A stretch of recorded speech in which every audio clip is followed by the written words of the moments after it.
Yes, it's time for Uncensored, in which we tackle the dark underbelly of the news agenda. Is free speech really under attack? Or is the idea that we're not open to say or think what we really feel just a right-wing myth? To discuss this, I'm delighted to welcome the renowned sociologist and journalist from the brilliant political website Spiked Online, Frank Furedi, who has written a fascinating article on that very subject, and he joins me now. Hi, Frank. Nice to see you. Hi. Great to have you back on the show. Do you think that the idea that free speech is under attack is just a right-wing myth, something essentially sort of weaponized by conservatives in this country?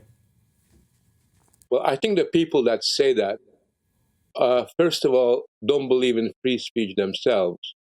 And they think that freedom is an overrated idea and that actually people's sensibilities are far more important. So they will tell you that if you're going to say something that might hurt somebody's feelings, then you shouldn't say it, because you have to protect people from being traumatized or feeling bad about the words they hear. So they've got a very nannish idea of freedom, of what freedom really is all about. But secondly, I think they're being very dishonest, because what they are really saying is that when you go to a university, you're not going to find a placard that says we're against free speech.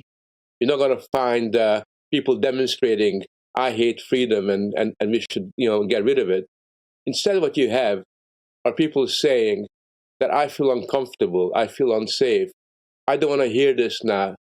These people who come on campus who say things that I find outrageous should be canceled. So in a sense, the way they express their hostility to free speech is in an indirect kind of a way. And therefore, they can then go on and conclude that there is no free speech crisis.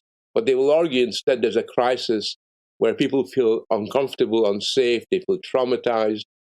People need safe spaces. So they've kind of reversed the problem in light of their own sensibilities, which is principally a hatred or open debate, open discussion, a real intolerance towards hearing things that make you feel a bit uncomfortable. But you and I have learned and become stronger by hearing things that we find uncomfortable, because we then have to go away and think about it and learn how to come back. And that's how we develop ideas, both individually and as a society.